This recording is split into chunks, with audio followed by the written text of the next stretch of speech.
everybody, welcome to the 99th episode of the Toys for Games podcast. 99.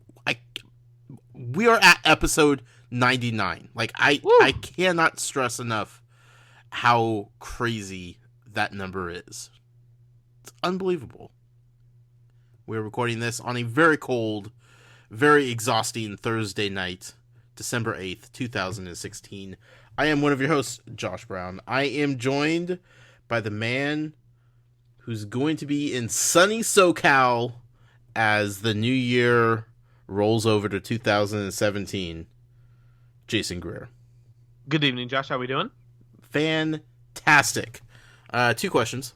Yes. How's the chocolate milk? Phenomenal, as always. Perfect. Hershey's chocolate syrup. Always good. Chocolate syrup, huh? Mm. I'm more of a Nesquik powder kind of guy. Nesquik is like sin around this area. So. Really? Well, you're near Hershey, PA. So. Yeah, that's true. I don't feel like the syrup fully dissolves enough. That's just a major issue with me. Sure. What about Ovaltine? Nobody drinks that. Unless you're in A Christmas Story. That's not true. Ovaltine's good times, my friend. Crummy commercial. Secondly, yes, you are going to Pasadena. I am. That happened really quickly. Oh boy. You were ready for it to possibly happen. It was an intense couple hours. Yeah. So why don't you fill the people in as to exactly why you're going down there in a couple weeks? Sure. So last weekend was the Big Ten Championship game. Mm-hmm. One of the best football games of all time. It was totally rad. Penn State shows once again that they are a second half team. Last 3 games, I think it is, outscoring their opponents 86-3 in the second half. Those 3 points came in this Wisconsin game. They were down 28-7, then brought it to 28-14 right before half. Wisconsin starting the ball second half, so Penn State was starting the ball. It would have been a lot different picture, but again, Penn State was a second half team, but still, obviously you don't ever really want to be down 28-7 or 28-14 in a big game like this, especially when they showed really no signs of life. So, anyways, went on crazy back and forth game. Penn State ended up coming out ahead, winning. But then it was such a different game and such a heat and momentum with it. They looked like they could be the hot pick to moving into the top 4, which would move them to the college football playoff game, more than likely against Alabama. Yeah. Which nobody wants. No. And where would that game have been? Atlanta, Georgia. Okay. In the Georgia Dome. Sure. Have you ever been to Atlanta? I have not. Did you want to go to Atlanta? I did not. Okay. The cost of the trip to Atlanta is about 10% of the trip to California. Sure. That makes sense. Our hotel, because here's the thing, I was 100%. We go to the Rose Bowl, and I'm like, after that, all these pundits were like, I don't know, I'd choose Penn State because they're like the fun pick now. You know what I mean? Right. Going this and it'll be more fun, and maybe they will challenge Alabama. And this could be a trendy thing. It might be good for rating. All those different things that although the college football playoff doesn't say they don't care about that, they still care about it. Yeah. Yeah. That's why they left TCU out a couple years ago. Yep. But so that morning, Sunday morning, I woke up. I'm like, you know what?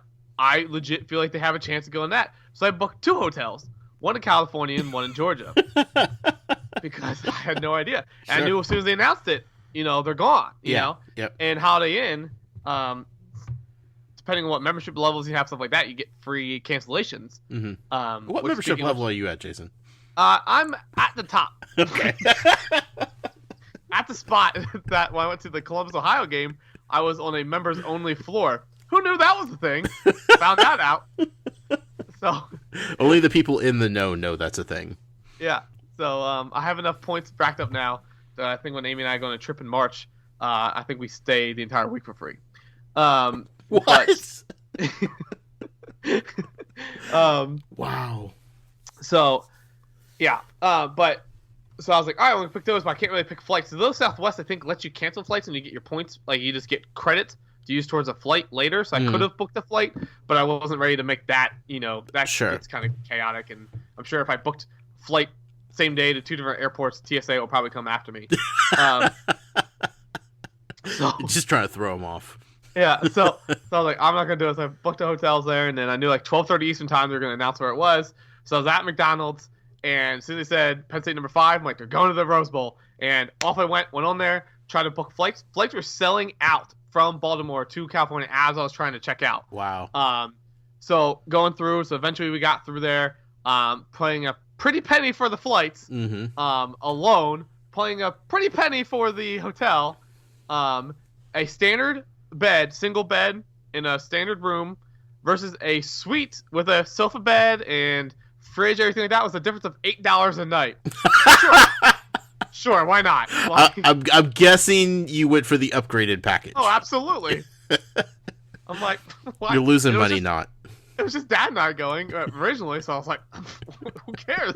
Might as well. If you're paying this much money, why not? Sure. So I did that, and then convinced my mom, who was not going to go at all, refused to go, no reason for her to go, then changed to, well, since you have a suite, maybe I'll go, but just for the parade.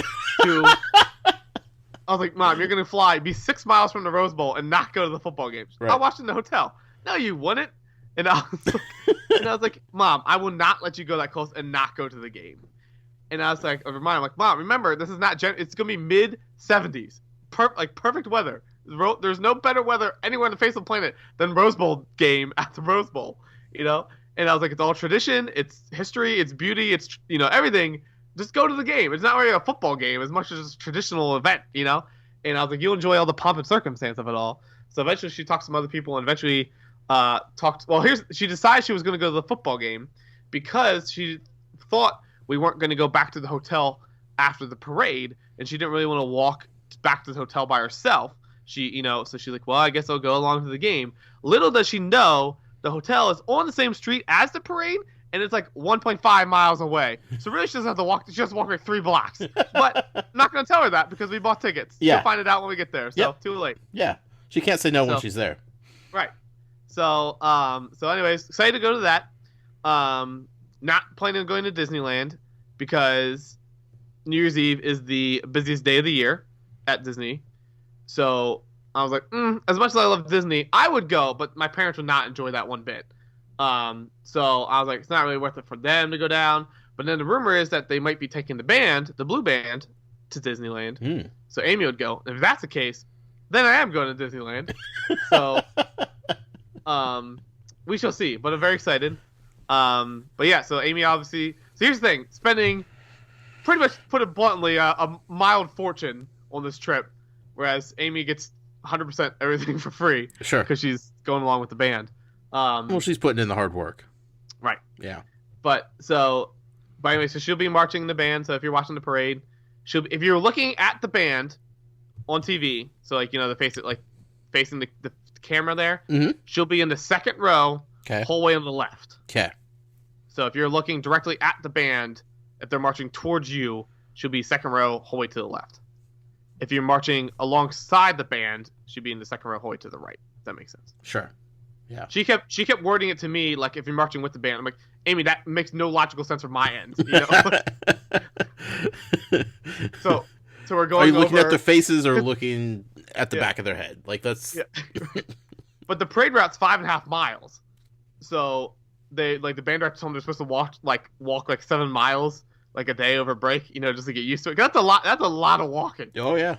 And marching. So we're going over Street View. The funny thing is Google Maps has its street. For some reason, the Google or Microsoft Maps, Live Maps, whatever they're called, their dumb product anymore. Hotmail Maps, is that a thing? I don't know. I think so. Yeah. So their version of Street View or whatever the heck they call it is actually like while they have the bleachers up. So it's actually like pre-parade. Oh, nice. So I'm like, that's kind of convenient. Sure. So because we pre-bought our bleacher seats, because again, it's one of those. Then it helps Amy know where we are and stuff like that. And then we don't have to worry about trying to get there a certain time and blah, blah, blah, blah, blah. So we're going to go over, like, landmarks. I think it's across the street from a Taco Bell. So that's like, if you see Taco Bell, like, look to your right and we'll be there. Which is both fitting and in life and in the parade. Sure. But, yeah. So anyways, good time. Yeah, January 2nd, I'll be there. Section 16. It'll be a good time. What a hurricane of a life you live, my friend. I'll tell you what, man. It's all worth it, though, isn't it? As long as they win, but not really. That's why I'm excited about this game, because they could lose and I'll still have the time of my life because it's the Rose Bowl. Right. Yeah. So I'm excited. I was talking to somebody, this older guy who I know loves college football. He's a big LSU fan. He's from Louisiana, and you get him started talking about the SEC, and the guy just won't shut up. But so I was talking to him. I was like, "Do you think the college football playoff committee got it right this year?" And he was like, "Yeah, I don't know. Like, I don't think Ohio State should be in." He was like, "I definitely think Penn State deserves it." And then he started talking about how baffled he was that the conversation only seemed to be whether it was Penn State or Washington. Sure. As in, like, Ohio State was, like, guaranteed a spot, you know? And he was Right. like, I just don't understand that logic at all. And so he's going on and on. And then he was like, ultimately, though, I think PSU fans probably got the best deal because they get to go to the Rose Bowl. I'm like, 100%. oh, I can guarantee you that's exactly how they're feeling right now. Yeah, because like people like obviously as a player, you know, you want to be like, you want to be in the top 4, fight for a chance for the national championship, absolutely. But like when you flip, like when you look back at it, the Rose Bowl is not a a pity game by any stretch of the imagination, especially against USC. You know, Right. Like, it was funny, I was reading the Penn State Twitter, because some fans are tweeting, and like, well, do you think, Penn State fans, it's going to be like a downer game, which they're not going to have any heart in it? And he's like, the guy was like, if you're not amped up to play in the Rose Bowl, you probably shouldn't be playing college football. Mhm. You know, like, no matter what, the Rose Bowl is more special than any other game beyond the college football playoff, you know? So, but here's the thing. Rose Bowl tickets, they're going down a little bit because there's more and more showing up on StubHub. Yeah. Still, base at $375 for the nosebleeds. Yeah. Okay. If they would have lost, went to the Cotton Bowl. Yeah. You could buy 4 tickets for $6 a piece. Thanks, Trojans. USC fans are driving up the price since they're going to have a home game, essentially. Deplorable. It costs $110 to sit midfield sideline at the Cotton Bowl. $110. Mm-hmm. It's crazy. That's I'm money not gonna tell you how much. I'm not gonna tell you how much I spent for Rose Bowl. Nope, please don't. That was Yeah. less than $110. I'll tell you that much. The thing is, like, the price that you would have paid at the Cotton Bowl would have been the price at the Rose Bowl had Colorado made it in over USC. Well, the thing is, there's 2 ticket values at the Rose Bowl: $150 and $250. That's the face value for the 2 tickets you can buy. Huh. So even at that, you still have to pay $150. Sure. Sidelines tickets right now are $1,200. Oh boy. Rose Bowl. I'm not sitting sideline. Nah, thank you, USC Trojans. But tickets went on sale at 11 o'clock Eastern time yeah. on Tuesday. They were sold out at 10:59 Eastern time, apparently, because I didn't hear a single person got any. Somehow 20,000 tickets went like that. But everybody that's upset about not getting the NES Classic was just refreshing for Rose Bowl tickets, I think. No. Trying to guarantee something. Well, it's gonna be fun. I can't wait to hear about your trip. That's gonna be a wild week for you, going from Christmas to leaving and going across country for 2 days to come back. And I don't know how you do it sometimes. I really don't. And it's going to be hard, too, for New Year's Eve.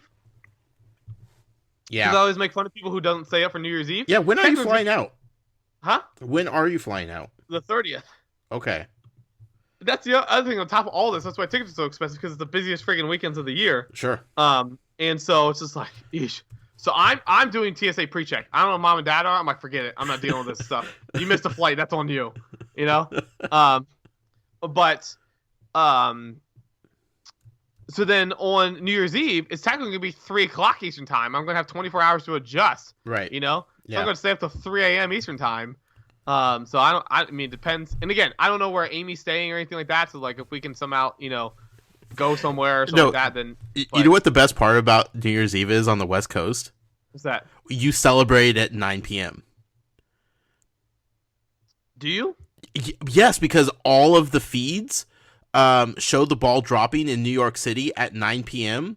And then if you want to stay up like another 3 hours and rewatch Don't they re-show it? Yeah, they re-show it. But like if you want to say, hey, I made it, like, you watch the ball drop at 9 p.m., you're golden. You're good to go.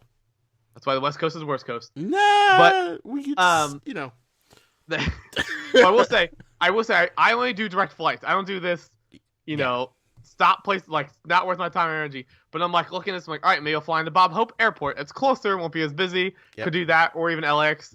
Try to get a cheaper flight, different times, blah blah blah. The only one stops I could find were to Chicago or Denver. Ain't no way I'm going to either of those the last weekend of December. Whew. Ain't no way. I highly recommend staying away from Chicago. O'Hare Airport is the worst. And then Denver, Colorado, the end of December? Yeah, that's delay city. You kidding me? Yeah, but Denver Airport is There's gonna be 6 feet of snow on the ground. Yeah, that's true. But they're used to it, so you think they'd have to be ready, right? Yeah, well, still not trusting it. With my travel history? Yeah. No way. Yeah, you would be the one to mess it up for everybody. Well, before all that happens, Jason, before Christmas, before you go cross country and all that good stuff, another big event is happening, and that's happening next week, next Wednesday, December 14th, 6 p.m. Pacific time, because West Coast is the best coast. We are having episode 100 of the Toys for Games podcast. We are broadcasting it live on YouTube, hopefully. It is being hosted by our friend Matt Sonnenberg. You know Matt as SCL Matt, SkylandersCharacterList.com. He's going to be hosting it, moderating it. He is going to be asking the questions that you people out there listening want to know about us. It's going to be an AMA style format.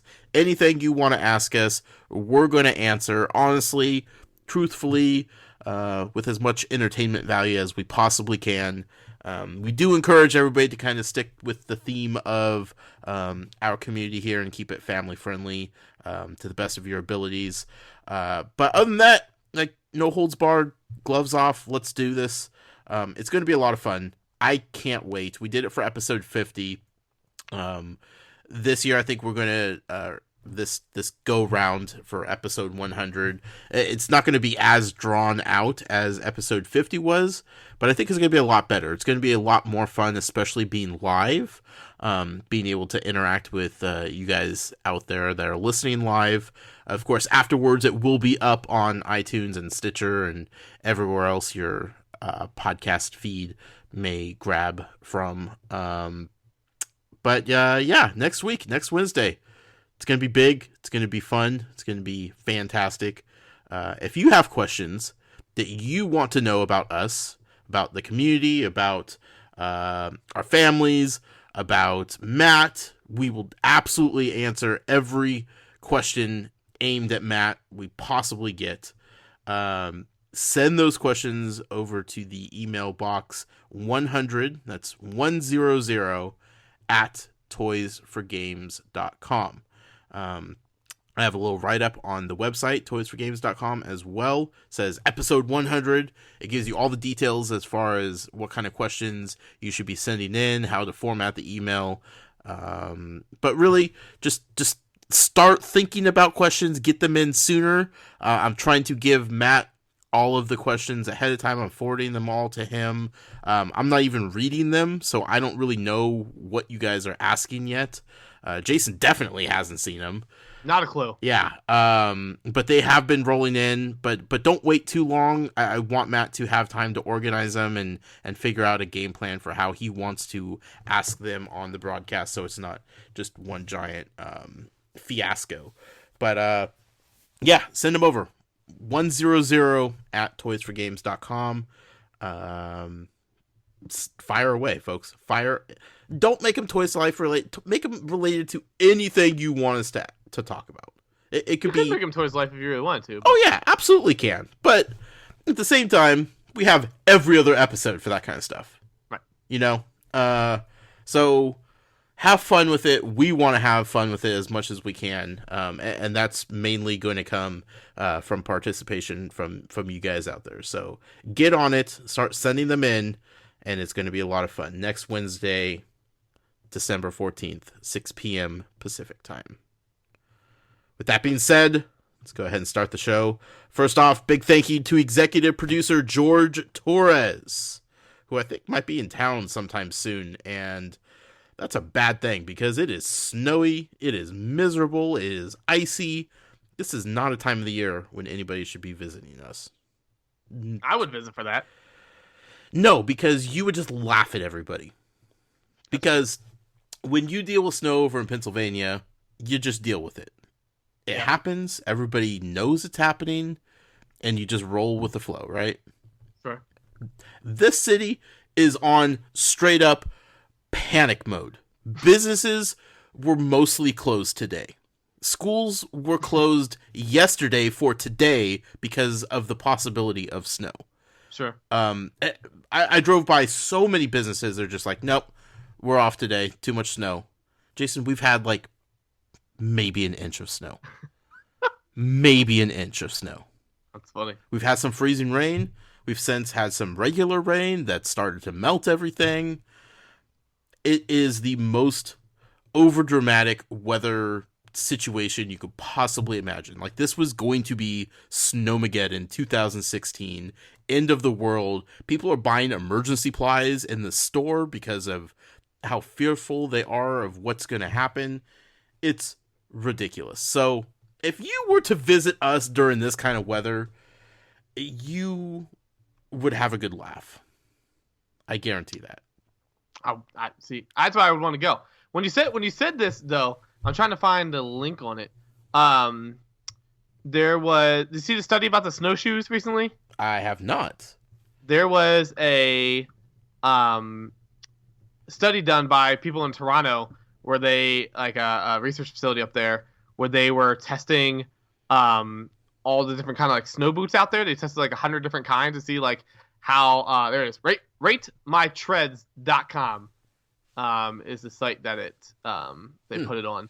But so they tested over 100 different shoes and tested the shoe, like the treads on them, and see if, as far as snow shoots or snow boots, like how many of them are actually worth your money. And like 90% of them failed to have traction up a incline equivalent to the wheelchair entrance ramp on a sidewalk. Like that little thing to help wheelchair go up into a sidewalk. 90% of snowshoes couldn't even handle an incline of that. And so it's like, So it was pretty interesting. It's a really funny video to watch of them testing them and falling flat on their faces and stuff. But I was like, that's a fun study. But anyways, interesting show. RateMyTreads.com if you want to learn something today. That was the most interesting plug we've ever had on the show. We do what we can. Yeah.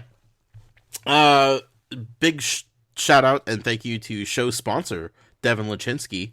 You can find his YouTube channel over at youtube.com/user/DLASCH2. That's the number 2.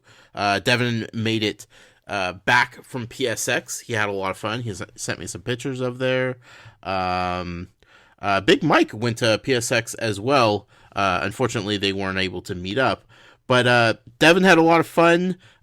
We are working on having him on the Joys of Game podcast in a couple weeks. Nice. So he could talk all about the PSX experience that he had down in Anaheim. So that should be a lot of fun. I'm looking forward to that. But that being said, all the housekeeping is out of the way. Let's move on to Skylanders Imaginators. Skylanders, part of the podcast, is sponsored by host of episode 100, Matt Sonnenberg. You can find on Twitter at SCLMatt. You can check out his website where he has links to all of his stuff going on, sclmatt.com. And of course, SkylandersCharacterList.com is his bread and butter, what he is world-renowned for on the internet, SkylandersCharacterList.com. Jason, what's going on at Skylanders? So Skylanders, big news this week. Wave 3 is officially out at stores. Remember, for people who don't know, Wave 1 and 2 hit at the same time. So I'm kind of glad Toys R Us is calling this officially like Wave 3, because some people are like trying to push now, like, oh, that was all Wave 1, and maybe this should be just Wave 2. And like, it just gets too confusing. Like, we're calling this Wave 3. If you don't agree with it, oh well. But so Wave 3 is officially out at Toys R Us. That includes Chain Reaction, Pit Boss, of course, Toys exclusive legendary Pit Boss, Flare Wolf, Bad Juju, and Buckshot are all the single figures. So we have the Enchanted Elven Forest that we've had for a little bit. That's been available at Toys R Us, also available now at GameStop and Target stores. So you can check your local places around those. 3 new creation crystals available at Toys R Us so far. I don't think I've seen them pop up at other places. 4, I think. 4. Yeah. Right, 4. And then obviously we have some dual packs coming at some point, combo packs. Boy, if these don't come, Jason. Don't know when or if they're coming to the US. They're coming to Australia soon. That's the ones that come with Pinata. And Dr. Crankcase is in the other one. So who knows what the status is for those. Obviously, we're getting Bad Juju this weekend? The variant one? Yeah. I believe so, yeah. Yeah, I think it's this week. Which I saw on Twitter somebody bought at a Toys R Us the other day. Yeah. Whoops. Well, they didn't have the sticker on it. Or on the box. So it looks like they just actually shipped the wrong variant. You know what I mean? They included the packaging for the non-US packaging in there. But yeah, whoops. Weird. Which am I? Let me see if I forget how I get back there. Also, so I've purchased all of the Wave 3 Skylanders so far. Bad Juju is by far my favorite. Looks so pretty. So many just bright, vibrant colors on her. Chain Reaction though is a beast. He is so heavy. Oh, is he? Which is exactly what I want from the figures. Like, you should look at it and say, I bet that one's going to have some weight to it. And you pick it up and you're pleasantly surprised. Work. Yeah. So that's a good thing. Well, this game, which my theory was true. If you go to GameStop.com/interactive-gaming-figures, so that's their Toys to Life homepage. Okay. They have their little rotating banner they have on the homepage, you know, showing like the different big news. Mm-hmm. Would you know that Zeb Orioles is a GameStop exclusive and only $14.99 for Disney Infinity? That's a heck of a deal, man. That's a heck of a deal, man. GameStop exclusive. Yeah, where are you going to get exclusives like that from? Man, that's incredible. Whew. They... Oh, GameStop, don't ever change. So anyways, picking those up. Crash Bandicoot thing again, coming other places as well. It's at GameStop mostly, but popping up some other places. But we should see, again, Wave 3 is a little bit of a different one. This is when we start getting stuff spaced out and stuff that shows up with no rhyme or reason. And, you know, this is when Skylanders stops caring. I blame the holidays, but it's pattern for Skylanders. Yeah, 100%. Yeah. So, yeah, different things around, and, you know, we'll try to keep you up to date as much as possible. But, again, it's really, there's no rhyme or reason. Don't ask us when's coming to what, because we don't know. No idea. Yeah. So we'll see. 2 for $22 deal at Toys R Us this week. Like, that's worth taking advantage of if you haven't picked up Wave 3 yet. Yep. So yeah, exciting stuff for that Skylanders. Again, more packs coming out. No more information as far as cancellation goes. Liam Robertson did post a update. Let me see when that was. Oh, there it goes. I was like, well, Twitter's not working. There it goes. Hold on.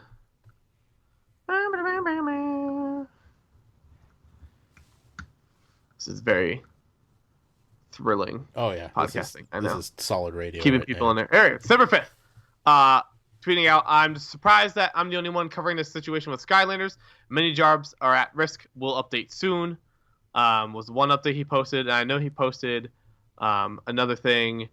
It says December 2nd. I may release an update video on the Skylanders situation soon. There are more rumors yet to vet. None of it is good news so far. So we'll see. It is funny looking, him poking the community. People trying to make rationales for why it's happening, and someone posted on YouTube saying that the reason for low sales is because of the presidential election, and people's attention has been on that. Wow. Okay. Sure. Yeah. I buy that. So yeah, some other interesting things. So what happened 4 years ago when Skylanders was selling pretty well? Vicarious Visions did announce today that they are excited to announce that they are partnering with Bungie to further expand the award-winning Destiny universe. Sure. But so again, I take it with a grain of salt. That's one of those. You can look at through the lens now if you want to, or if that's something, again, because they're working on the Crash Bandicoot stuff before the Skylanders news broke. So right. They could very well have had 2 teams, and this is what they were going to work on after the Crash Bandicoot thing. Who knows? But again, anything is interesting at this point. Also, shout out to Wes over from Family Gamer TV, because I tweeted out last weekend, when it was, Skylanders randomly, without any kind of announcement, changed their Twitter handle finally to Skylanders from Skylanders Game. Oh, I saw that, yeah. And I'm like, when the heck did that happen? And he tweeted, he's like, when they dropped the game. And I was like, oh shit. Oh, like, wow. Oh, that's pretty good timing. Also, I hadn't even thought about that. Yeah, I didn't think about it until he said that, which is pretty funny. Also, I'll give myself a pat on the back. Skylanders set themselves up for Grand Slam. Yeah. Tweeted out December 6th. Our wish list for Santa is almost complete. With other Skylanders Imaginary goodies should we add? And it's like Imaginary Starter Pack, Creation Crystals, Figure, Senseis, and 5. Fill in the blank. And I'm like, this is too easy.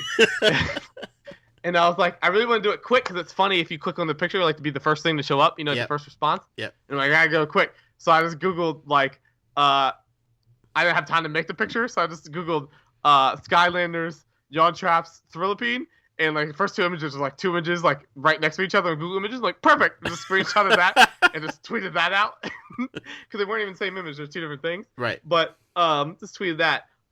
The official Twitter account, that image got 17 replies. Okay. Including mine. Okay. 3 retweets, 46 likes. Mine got 9 responses, so technically theirs got 8 responses. 11 retweets and 47 likes. So you're welcome, Skylanders. I outdid your social media department. That's pretty telling, actually. In a very sad way. That's very telling about the fan base for Skylanders. But yeah. So anyway, it was too easy, and I had to take advantage of it. No, absolutely. It's well deserved. And it's weird because I thought I feel like there's times when I feel like they muted me and they're actually not paying attention to any of my tweets. But then every once in a while I'll tweet a positive thing and then they'll like it. I'm like, I see what you're up to. They're just keeping tabs on you. That's all. That's right. Well, interesting stuff again. As the story develops with Skylanders, we will, of course, keep you updated. I know Matt is monitoring the situation closely, so it's just wait and see. But don't expect any kind of official announcement one way or the other until after the holidays. So, let's move on to Lego Dimensions, which is sponsored by our good friend over in the UK, James Holian. You can find James on Twitter at Infinity Museum. You blew his mind today. I did. On Twitter. I did see that come across my feed real quick, which I appreciate, and I'm kind of taken back that James had forgotten about this, because this is definitely something we talked about on the show once or twice. I think we talked about it twice. Yeah, at least. Yeah. Yeah, so I tweeted him because he tweeted today regarding to the Toys for Games response community question of the week, which again I did not look at, but since I followed James Holian, I saw his response on the feed, and he talked about having the Adam West Batman figure, and that reminded me, I don't know if I've actually tweeted out that picture or not. So I decided, no context whatsoever, just tweet it out at him, and make it public on there, because I don't think I ever publicly tweeted about it, and so it blew his mind as far as that. But if you don't see it, it's on my timeline on at Jason Inquires if you want to check a look at it. But yeah, on the box at E3 2015, the normal Batman that we have now was actually a Adam West style Batman. Uh huh. So I don't know if they're just going to have that style, but still be, voiced as normal, or maybe since they locked Warren down, they decided to swap it out and put him in instead. Or not Warren, Troy Baker. Troy Baker. Yeah. So I don't know if they swapped it out of that, or this could have been the photo people, they didn't have the mold of that Batman, they had that one lying around, so they put that one. I mean, it could be one of those things that's very little, some dumb rationale to why it is. That's nothing to do with the production. Sure. It's just some guy, it could have been a thing where people Google image Lego Batman and chuck it on the box. And so, what self-respecting company would ever just use an image they found off Google to promote their product? Nobody at a D23 conference, that's for darn sure. But yeah, so anyway, it was pretty interesting. Yeah. So Lego Dimensions. What's going on? So Lego Dimensions is big this week. Nothing too crazy to talk about. The one thing just wanted to touch an update on. Looks like Marceline has been fixed. Again, there was the big patch that came out last week, and that was apparently one of the unofficial patch notes that it was fixing Marceline issues. So if you had a Marceline before that wasn't working, go ahead and check it out. If it's still not working, you can call Lego Dimensions, because it looks like it might have actually been twofold, where it maybe was some corrupt things, maybe some missing, some whatever, but seems like maybe the majority of it, kind of like it was with Skylanders figure for Superchargers Yes. Yeah, Nightfall. that it wasn't a corrupt tag as much as it was a software issue. So they looked, they have to get that fixed, or something that maybe they somehow can. I mean, it could have been a corrupt tag, and since they can read and write, it might actually do it, on it without you knowing per se. Sure. Different things like that. But anyways, Marceline should be good to go. Back in stores.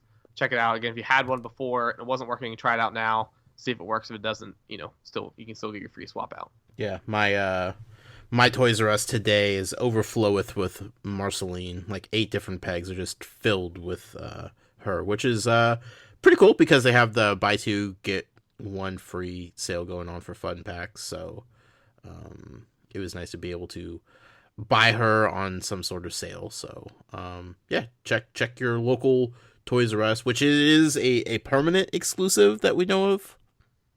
Marceline? Yeah. No. That expires in the Wave 7.5 in February. Oh, that's right. Okay.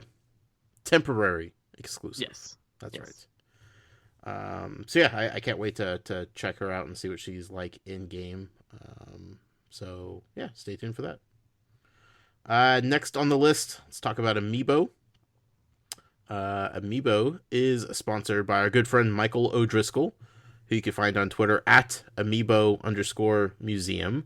But more importantly, he would like to promote his fiance's album. Her name is Anya, Ania. Her album, she is a singer. It is called And the Light Comes In. It is on iTunes. But if you'd like to check it out first, check it out on Spotify.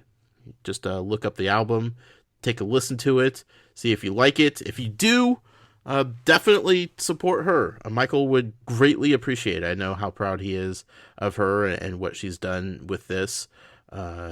So, if they're engaged, that means they're probably having a wedding soon. Those aren't cheap. So, help fund the Michael O'Driscoll wedding project 2017. Yeah, I'll throw that out there. Sure. Even if it's not. I just said it. Now it has to be. So now it has to be. Yeah. That's how this works. I'm thinking summer 2017 wedding. Might get delayed like most things in this industry, but that's how it goes. Jason, what is going on with Amiibo these days? Yeah, so Amiibo had quite an interesting week. One, obviously, we got the new Zelda Amiibo from last Friday. So there is 3 packages available for Amiibo total, all celebrating the 30th anniversary of Zelda. But those are all available at your local retailer of choice. But positive reviews on all those. People seem to be liking them a lot, especially people who aren't necessarily Amiibo fans, who are Zelda fans. are excited to pick it up. So only one I'll probably pick up in this wave might be the 8-bit one. I went to pick it up at Best Buy the other day when I was in there. They didn't have it up. Was there, Tuesday of this week? Still wasn't up. So I was like, well, I'll pick it up sometime. I'm getting less motivated to come in and check these things, Best Buy. So fatigued. The thing is, like, you insert pickup and they have it ready to go for you. I'm like, then you should know they're not on the shelf. But right. whatever.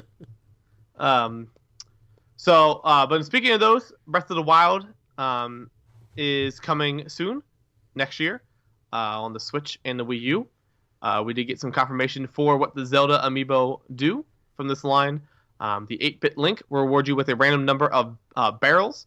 You might be able to find some rupees in there as well. The Ocarina of Time Link will reward you with a random amount of meat. The Toon Link will reward you with a random number of fish. And the Wind Waker Zelda will reward you with a random selection of plants.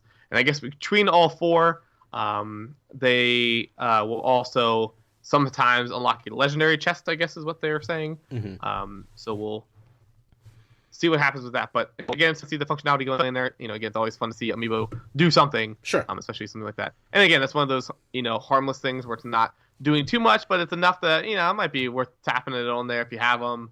Yeah. But not taking away from pure gameplay from other people. Sure. They're not putting anything behind a paywall. They're not locking a part of the game away to it. So, and this goes in line with pretty much how they've always seen Amiibo and their functionality and everything else. So, not too surprising, but it is nice to see that each one will do a different thing, as opposed to... Sure. Any Legend of Zelda amiibo just does the same thing over and over, no matter which one it is. So at least they're putting some thought into it. That's about all we could ask from them at this point. Now, can we talk about Breath of the Wild real quick? Yes, we can. I was shocked. They showed pure raw gameplay on the Tonight Show. I was shocked. Ballsy. I thought they might show the device. Like, I thought they might have it there. Yeah. Like when they pulled it up, like, okay, yeah, this is it. But they had... well, here's the thing. Me, personally, I don't think it was... I think what Reggie was playing, obviously, was different than what the device was at, if that makes sense. Right. So, like, when he switched over and it took it out of there, I don't think that was actually the same live game. I think it was 2 different points, and they were running off 2 different systems. Mm-hmm. Not that really matters to anything at all.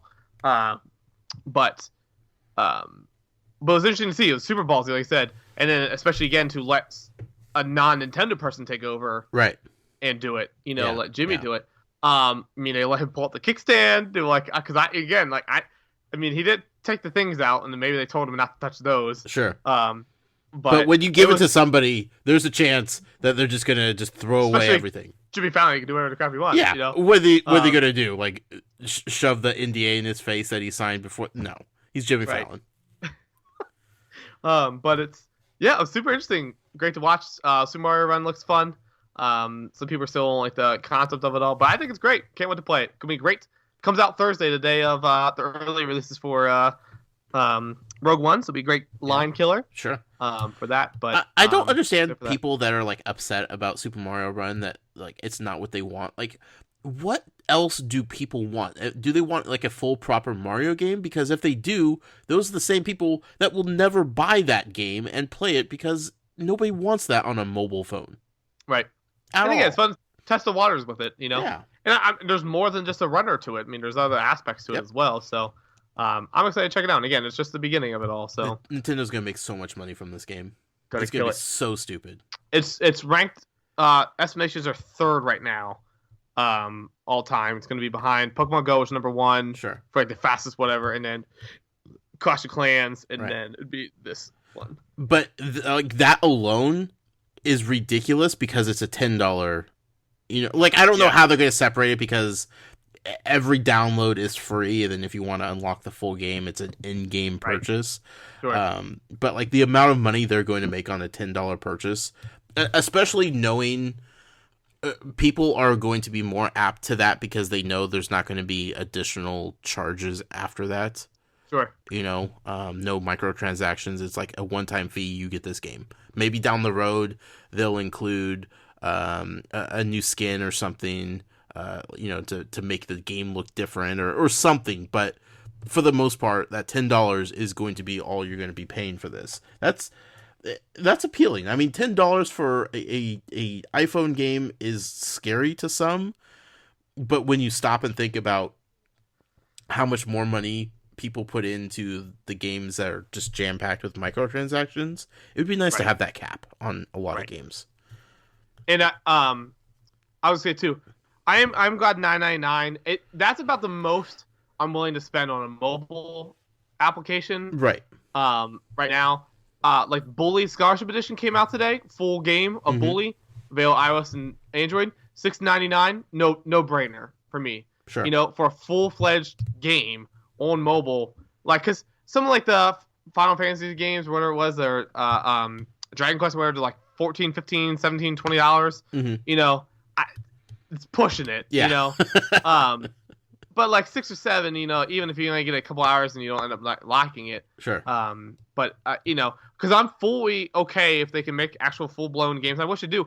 I hate timer games. I hate free-to-play games. I just don't get the fun. Like, Bully might be the first game I might actually play that's a paid game to enjoy on the handheld. You know. Right. I've heard great things about the touch controls. Because some people are like, oh, it's gonna be terrible, but like Android right now, I think has a full perfect rating.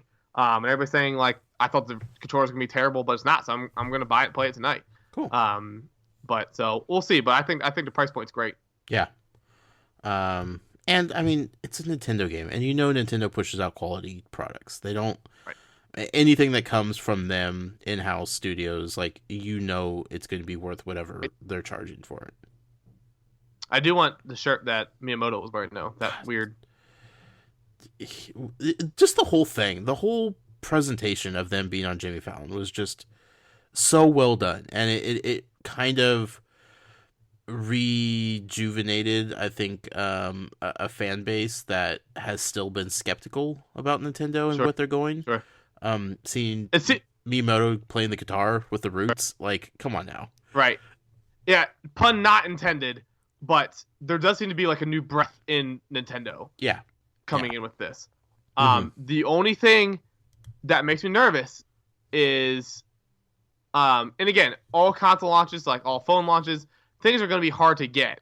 No matter, Nintendo's not going to be able to keep up the demand because nobody can keep up demand for any console launch. I mean, even Xbox Ones, PS4s were hard to get.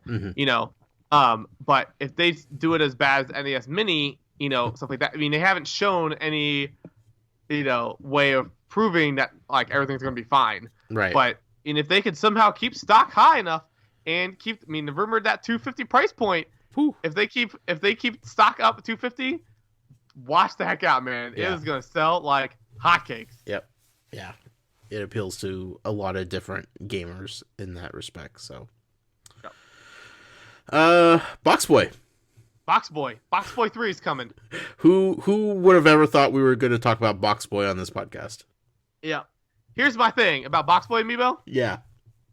2017, right? Yeah. Amiibo. 2015 to 2017. That's it? All right. If they're putting out BOXBOY, they're scraping. I think it's more of a sign of them allowing publishers or developers to put out their own thing with Amiibo and call it Amiibo, Right. Shovel Knight, Monster Hunter, BOXBOY.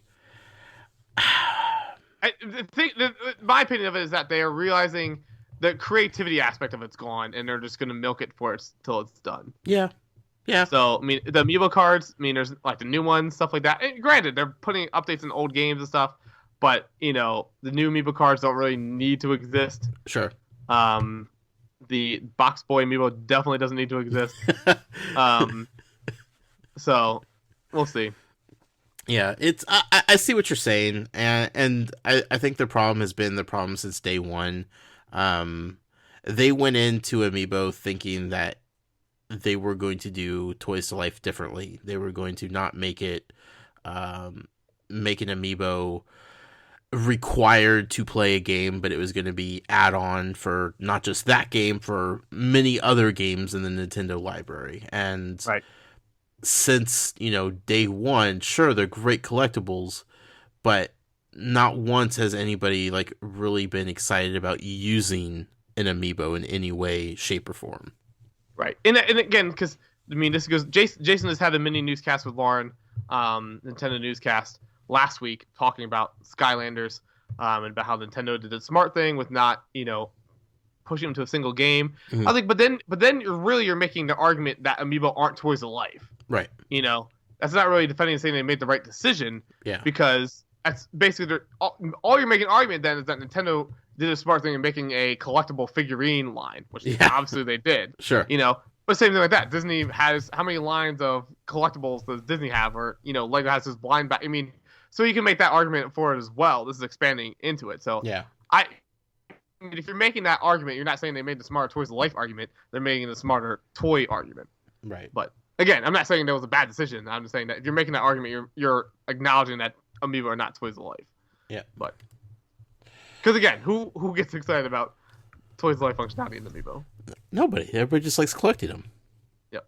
Also, that reminded me. I've been sitting on this. I know you have. I know exactly where you're going. Talking about collectors. Okay. Okay. I need to formulate this as best as I can so I don't offend people. The box art concept got released for our favorite weird amiibo that's never going to happen, the Guardian for Legend of Zelda Breath of the Wild. That thing's not happening. There's no way. Also, the Poochie amiibo. These came out via the CPSSAPC papers that people cling to like it's the Constitution. It just shows manufacturing of the amiibo. People get all excited about seeing those things. Wow. But it did provide pictures of what the amiibo are going to look like in their boxes, right? Right. Fantastic. Problem that a lot of people are having is Nintendo seems to be changing up the look of the boxes a little bit. They're adding a nice little red band at the bottom with a white Nintendo inside of it because, well, that's kind of the way they're branding everything now. They're going back to the red and white. So good. With the Switch. Like, I love it. It's nice and clean. It's retro, yet stylish enough to not feel old. Everything about it looks good. Which completely goes against what was formerly on the amiibo boxes. And people are kind of upset about this, Jason. Look. Stop. Just stop it. If you are mad about the box looking slightly different and potentially, quote unquote, ruining your entire collection because they look differently, let me remind you that Hammer Slam Bowser and Barrel Blastin' Donkey Kong came in much different boxes than the rest of your amiibo, and sorry folks, those are amiibo too. So if you want to start talking about how the boxes are different because of one little tiny detail that, frankly, I think makes the boxes look better, they stand out more. Maybe on Yoshi. Yeah, like, let's address our priorities here. Well, I will make an argument or asterisk to that. Okay. If they continue this branding, which obviously I think they will, yeah, because they don't care, for the final Smash amiibo, that I can understand because if you say the whole way, you know they're going to, I'm gonna laugh so hard. And that I can understand. Again, priorities are priorities. But again, if that's what you mean, you can make a rational argument being quote unquote in the layman's terms upset. Sure. In the simplest of those terms. But again, each box art's different. Background, stuff like that. They didn't even use the same layout for different things, so it doesn't all match the same. But again, and again, if you are keeping your Animal Crossing amiibo in boxes, okay. Yeah. I mean, the Chibi Robo like box is like shorter. Like it's not. Right. But like I said, I hope they go back to the old branding for the final. You know they're not going to. But, I hadn't even thought about that. Oh, that's so good. Really? That was the very first thing I thought of. No, I just thought, why are people so mad about this? This looks so much better. I think I forgot those were coming out, actually. That's what most people are mad about because they know what it's going to mean for the last Smash Brothers amiibo. If they ever come out. Oh, goodness. What if they just come out with the entire new line in the new boxes? I hope they do like a 2-pack and like a single just to throw another package type. You know, they had the 3-pack. I hope one's packaged with the the Smash Brothers game, not in a box. Yeah, just a loose little poly bag or something. Oh, you people need to calm down. Yeah, I love you all, but come on, there are more important things in this world to get upset about than. Or they should do is release it like a spinning like spice drawer, like there's 3 and they're all facing different directions, like it's a circle layer, so there's no way to display it without one being facing forward. Oh, like the Mr. Game & Watch where you can't have all of them displayed? Yeah. But they're all like facing different directions and they're like in a circle. Just put one upside down. or their swap force where they have like you can take the tops and put them on the other person's body. Oh goodness! Make a completely different thing. Just do it and just go all in, Nintendo. Just ruin people's days. They'll still buy them. Oh goodness. I think that's about it for Amiibo. Let's talk a little bit about Beasts of Balance, shall we? Just real quick. Beasts of Balance has been getting fantastic reviews from people on the internet from all over the place. It's so nice to see everybody loving this game. I've yet to see one real bad review.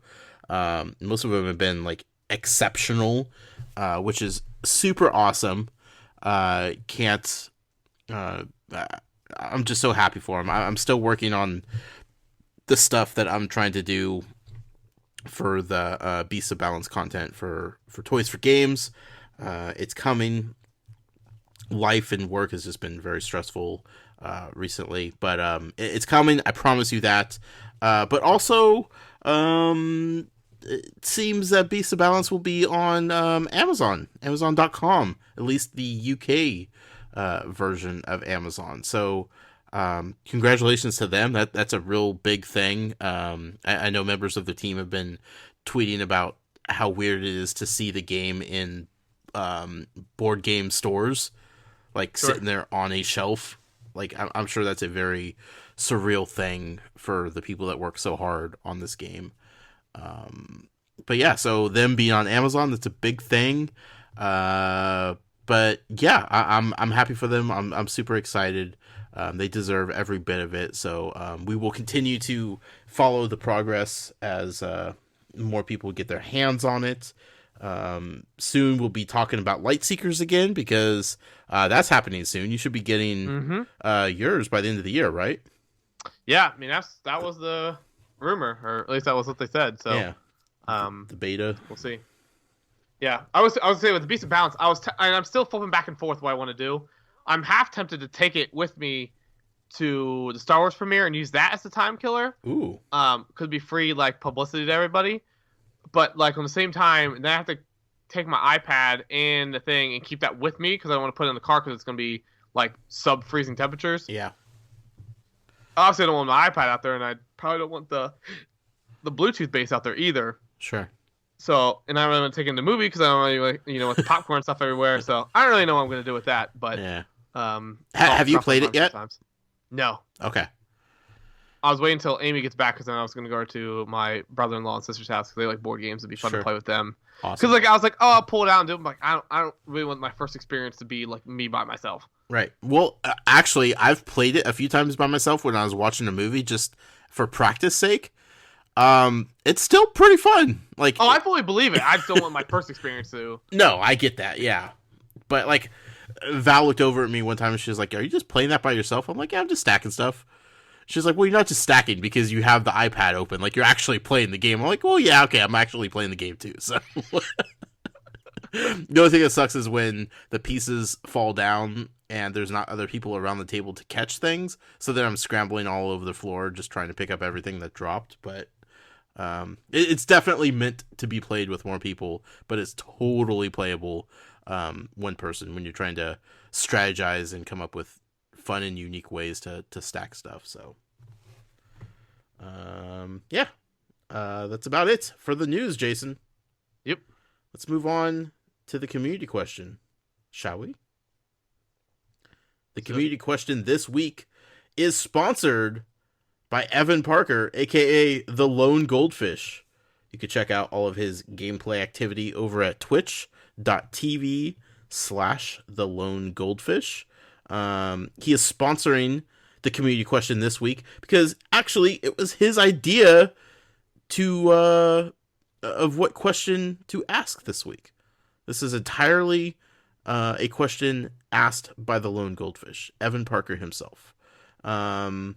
He asks, what new variant of an existing character or figure do you want? His example that he threw down was Mecha Yarn Yoshi, which would be a lot of fun, definitely. So let's go through the responses we got this week, Jason. The winner for the response of the week is going to get a $5 Amazon gift card. So that'll be a lot of fun. We got really good responses this week, as always. What did the people out there say? Yes, we got James Holian at Infinity Museum says, Adam West Batman for Dimensions Year 3. Would love to see the Batman's Batmen interact together in game. Long's Toy says Supersonic. Evan Parker and Lone Goldfish followed up says Amiibo or Lego. Long's Toy with the only correct answer, both. Alan Wilkinson says Mega Charizard X. Ash Greninja, a Pikachu in a Charizard hoodie from Build-A-Bear. Pikachu as a Skylanders Superchargers car, mostly to see what Superchargers mode would look like. Jenny Dude says Mega Lucario because I need my Super Saiyan Amiibo. Amen to that. Brady James says I would like to see a battle damaged Hulkbuster with part of the mask gone to see Iron Man's face below. That'd be pretty sick. Tari Alex, who got it in time, says Fierce Deity Link, please. Fried Seabass says I need as many cosplay Pikachu Amiibo as possible. We can start off with this one being the first one made, and it was Pikachu inside of Slowbro, looking pretty fun. Is that an actual? I guess. Well, obviously it's an actual one, but I don't know if it must be one of the Poke Centers in Japan. Yeah, I don't know. That's really cool though. Jeff Grimes says Mega Yarn Mega Man. That's pretty funny. Tori says a new Spyro figure would be nice, making an Amiibo with the classic / non-gremlin face, and I had a picture of like the original Spyro on there. With how good they're doing the Crash Bandicoot remake, please just do the redo Spyro and those graphics. Oh my gosh. Evan Parker, Lone Goldfish again. Says, geez, take my good one. Okay, how about Kirby with Mr. Potato Head interchangeable hats? Toys and Doodle says, community question for Flocked Spring Bomber Airstrike, just to bring up some old feelings from Jason Inquires. You jerk. Chris Smith says, I'd love to see a Pikachu Amiibo reposed to be using an attack with electricity around him that lights up. So one, I'll give myself some time to think about it. But my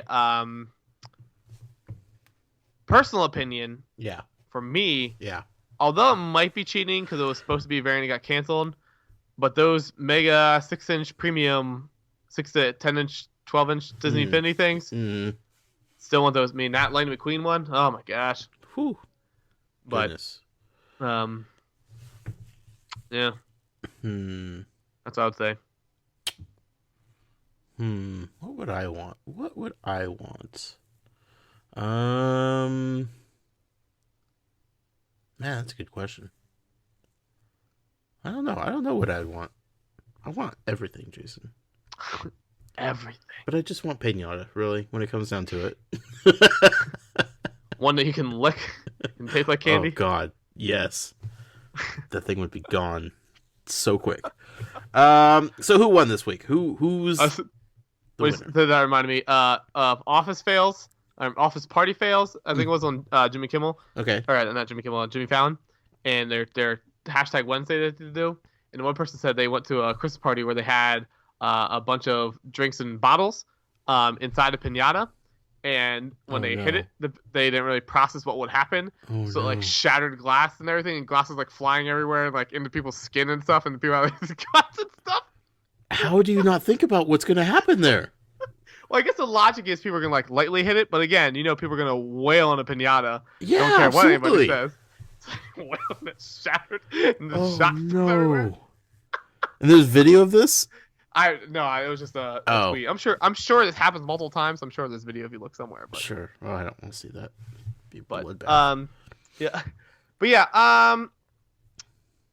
I'm gonna go with Brady James, Bow Damage Hulkbuster. I like that one too. With part of the mask on. Mm-hmm. That would be a new, little bit, higher quality kind of a variant on there. I like all the other ones. I almost want Steve Ash just because I feel like they could totally do that. Just like do a line of that, like we said they could do with we already said before they hopefully did a new Mickey every single year for Disney Infinity. Right. If they would do like a Pikachu in a different outfit like every year or even every quarter, that'd be awesome. Get out of here. Take my money. Take my money. Yeah. So Brady James, congratulations. Get a hold of me and I'll get you your $5 Amazon gift card. I feel like I had something. Oh, did you read the Shopkins Inquirer? Oh, I did not. Okay. They said the hot variant of the homemade tamale, with, of course, the hot tamales, fierce cinnamon pictured pack. Hot tamales are so gross. Seeing that for some reason reminded me of cookies. Don't ask why the transition. All right. Reminded me this week. I bought 2 weeks ago. I was like, I really want Chips Ahoy, so I bought 2 packages of Chips Ahoy. Okay. Now I know across the food industry as a whole, they've been downsizing things and lying to you. Like the peanut butter jar, the little divot at the bottom of the bar is higher, so you're the same size container, but you're getting less amount of peanut butter. And they're making like cereal boxes thinner, so it looks the same width. Like all that kind of food tricks they've been doing. Sure. Holy Hannah, Chips Ahoy's are tiny. I don't remember the last time I've ever had Chips Ahoy. They're like 2 inches, if that. Huh. They're little suckers. When's the last time you had Chips Ahoy? Before this, probably like 6 years ago. Okay. All right. I'm just wondering if like maybe you're remembering from your childhood and they seemed bigger back then. No, because I remember it. I'm like, because the other night I was like, 2 things I've heard about. I'm really weird like health studies. Like I think most of it's all bullcrap. They do.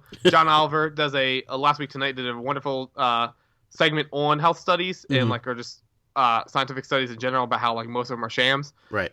So go check that out. But one thing about drinking milk before bed kind of thing, it has something that helps like relax whatever. Mm-hmm. And I'm like, okay, that makes sense.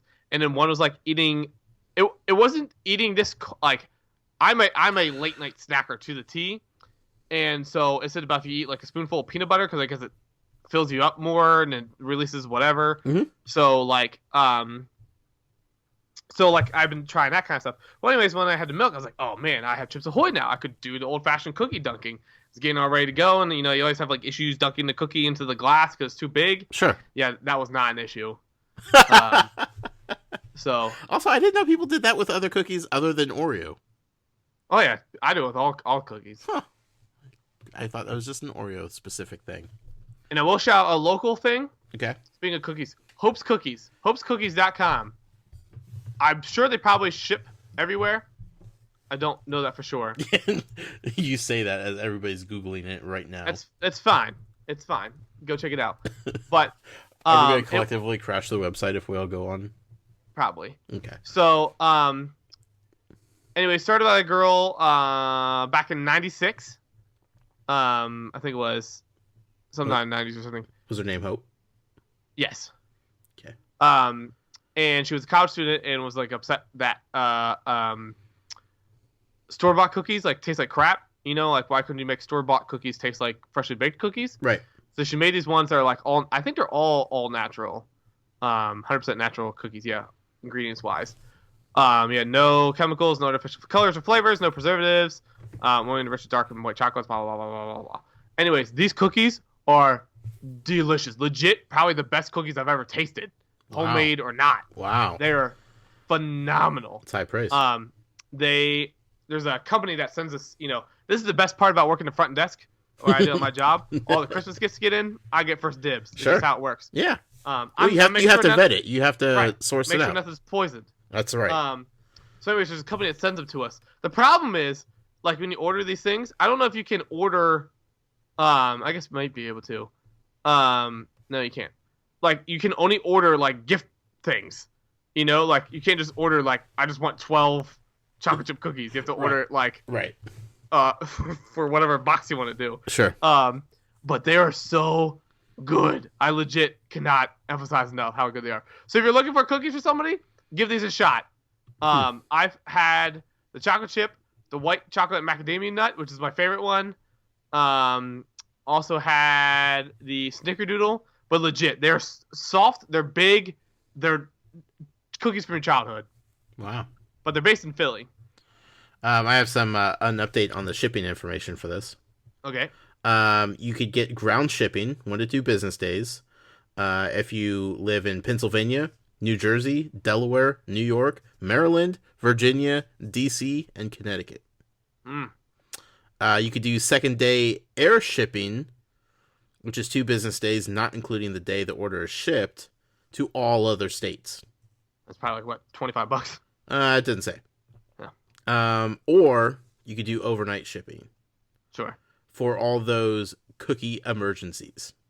We do offer UPS next day air service for $55. Yep. There you go. Whew. But I'm telling you, man, they're so good. You're kind of selling me on this right now. Oh my gosh. Just look at the pictures. You can go to cookies and you can look at them. I am. I'm looking at Christmas cookies right now. But oh man, they're so good. Looks delicious, man. So if you need a cookies for Christmas and you want to try something new, check these things out. And again, the presentation of them, like if you go to like the Christmas and Hanukkah like box thing, you can get different stickers and different tins and whatnot. It's a high quality presentation too. Yeah.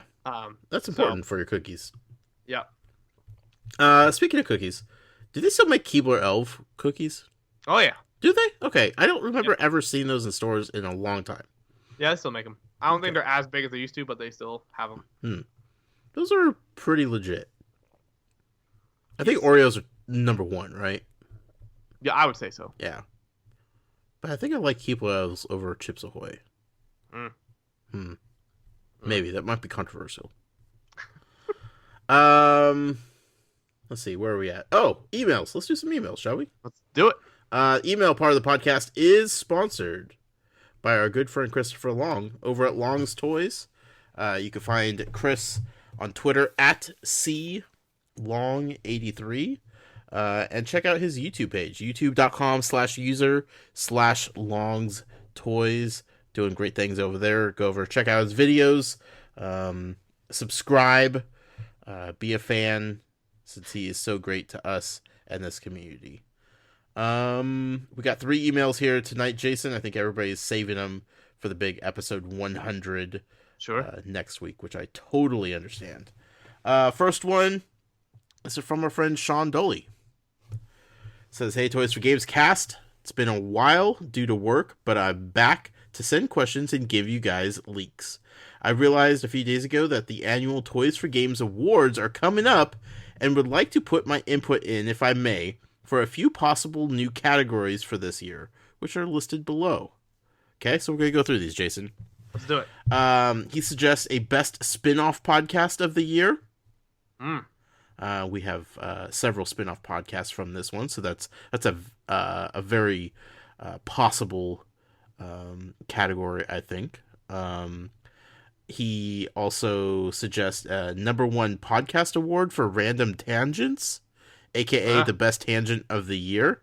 We would have to give some community input on that one. Yeah, he says there's too many nominees for this one, but some simple suggestions would be Cleveland Browns, baseball in general, Pokemon Go, etc. So Definitely would need some community feedback on that one. Just tonight, we went on a cookie tangent. Who saw that coming?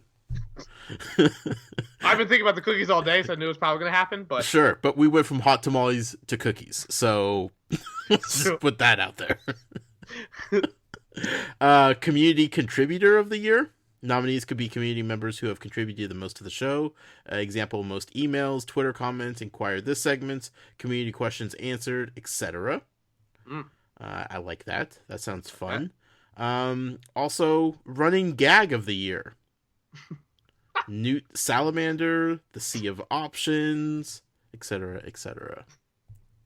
So, I definitely have some ideas for some other things I'd like to do with the Toys for Games awards coming up in January.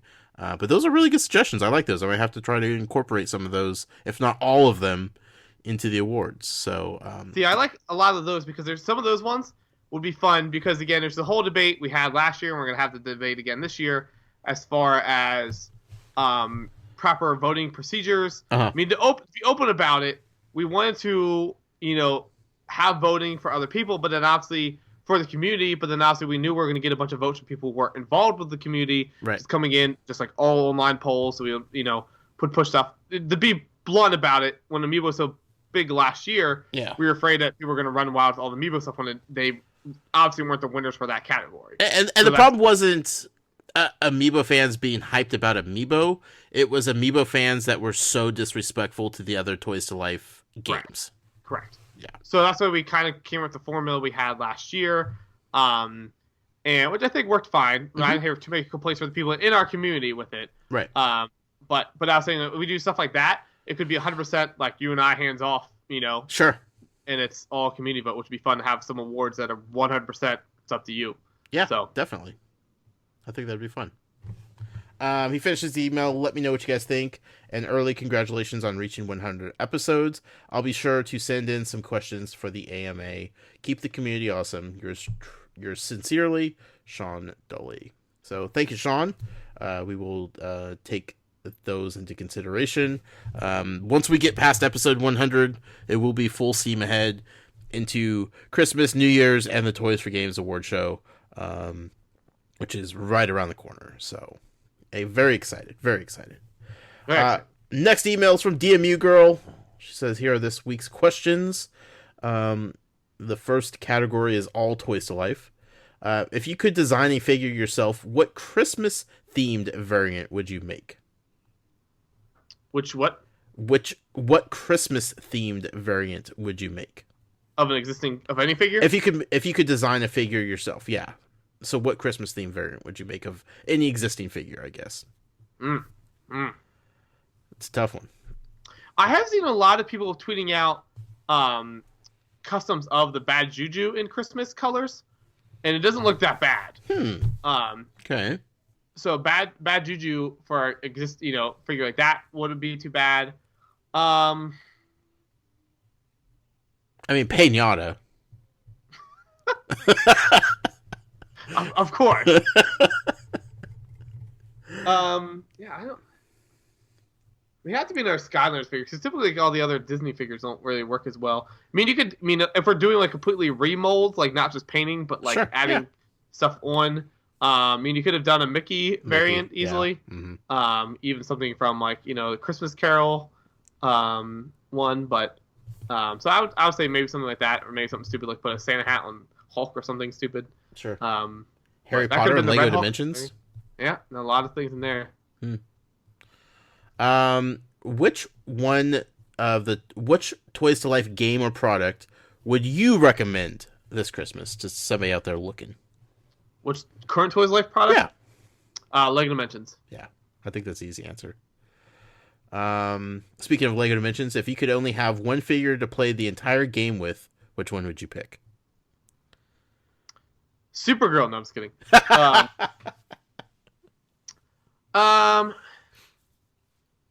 Batman, I do have the most fun with, I think. Yeah. Even with the starter pack one. It feels like he has the most lines, also, like right, most fleshed out as a character.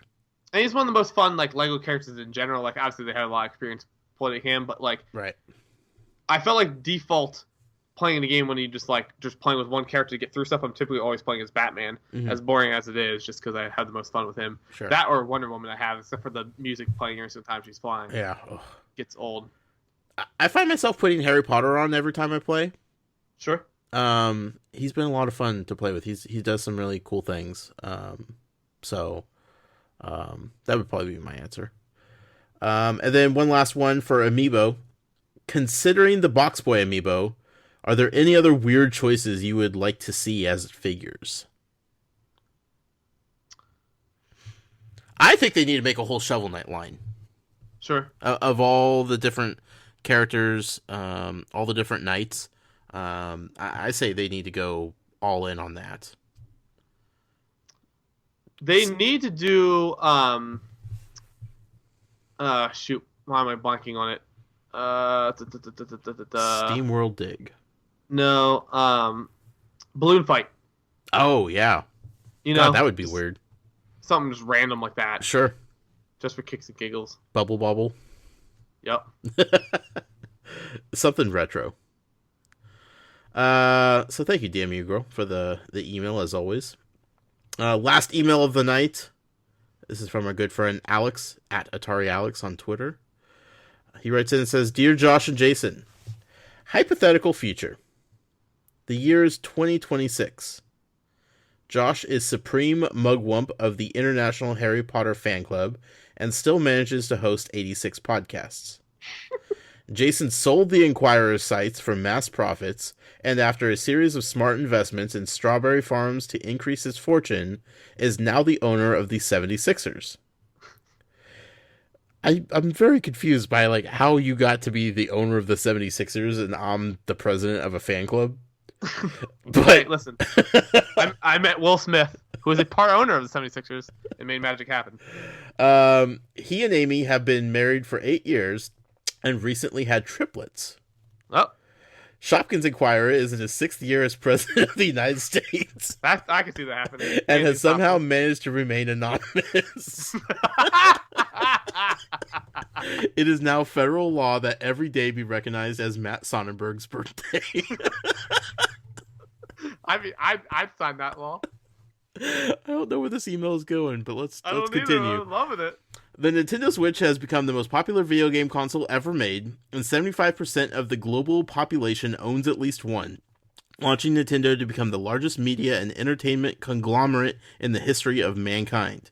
Using their immense capital, they purchased all Toys to Life brands, including Infinite Arms. All toys are now made with NFC chips, and anything without one is considered pointless. In this hypothetical future, which currently existing Toys to Life figures would you like to see included in a future Smash Bros. Game, and what would you like the amiibo to look like? Personally, I would love to see Crash fight Mario, and his amiibo could be him in mid-spin. Thanks, Atari Alex. Yeah, Crash would be excellent.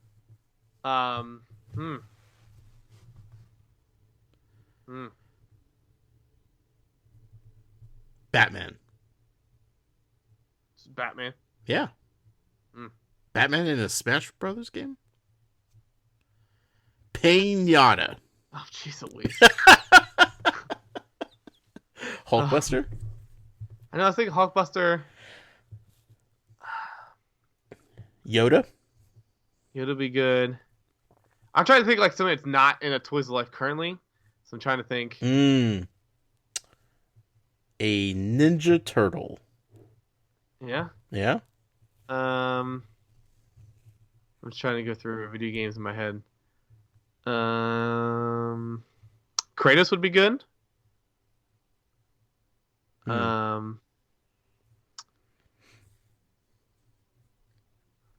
I got it. Yeah. You have to play on the highest difficulty. Okay, like the ultimate highest difficulty. Sure. And you can't get any damage. Okay. So you have to get perfect the whole way through. Okay.